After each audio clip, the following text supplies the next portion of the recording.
हमारे साथ मौजूद हैं इस वक्त बैरिस्टर अली रजा साहब। जी अस्सलाम वालेकुम अली साहब।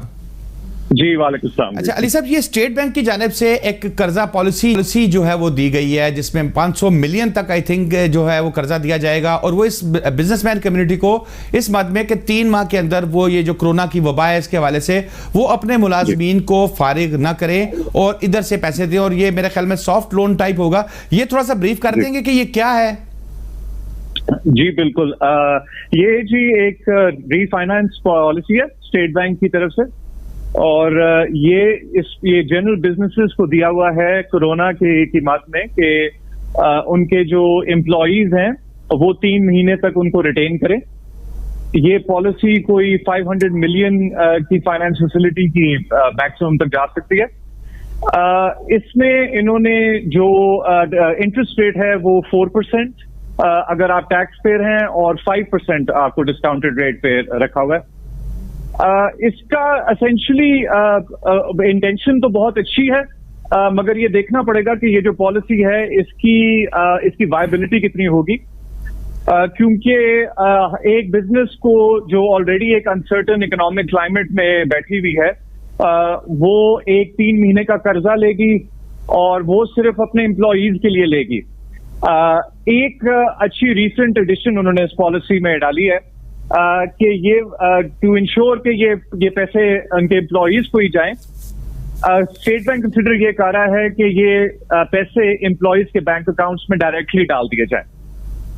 अब ये देखना पड़ेगा कि इसके बाद भी क्या जो एम्प्लॉयर्स हैं और बिजनेसेस हैं इस पॉलिसी को अवेल करते हैं, क्योंकि इस पॉलिसी को अवेल करने के लिए उनको ऑब्वियसली जो ये लोन लेंगे उसकी कोई सिक्योरिटी इनको फराहम करनी पड़ेगी बैंकों को, और बाकी साथ जो सारी टर्म्स है वो फुलफिल करनी पड़ेगी। बैरिस्टर साहब, सिक्योरिटी देखें कि अंडर दी वो जो प्रूडेंशियल रेगुलेशन जो स्टेट बैंक की होती हैं, यूजुअली बैंक्स आप इमूवेबल प्रॉपर्टी मांगते हैं, कोई मकान हो जिसको वो मॉर्गेज कर सके, या प्लांट एंड मशीनरी जो होती है अगर कंपनी की वो मांग सकते हैं, उसके साथ कॉर्पोरेट गारंटीज मांग सकते हैं।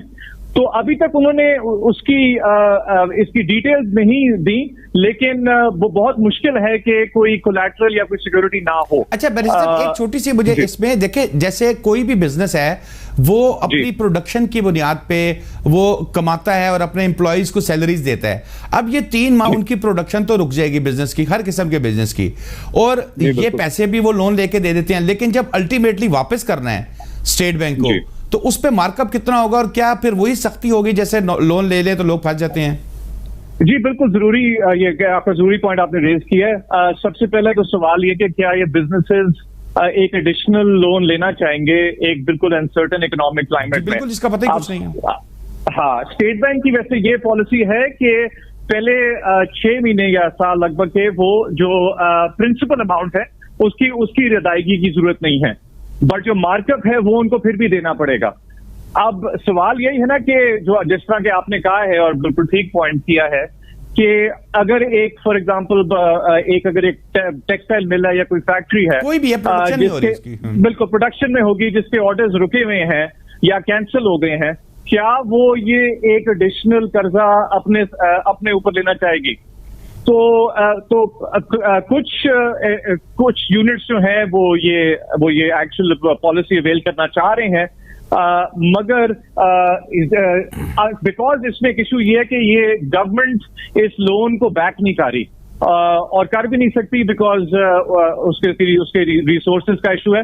तो in the absence of that या ये होगा कि जी ये क्या एक पॉलिसी आ जाएगी कि लोन माफ हो जाएंगे, या अगर ये अदालतों में जाएंगे तो उनकी अदायगी वैसे फिर आगे जाके मशकूक हो जाएगी।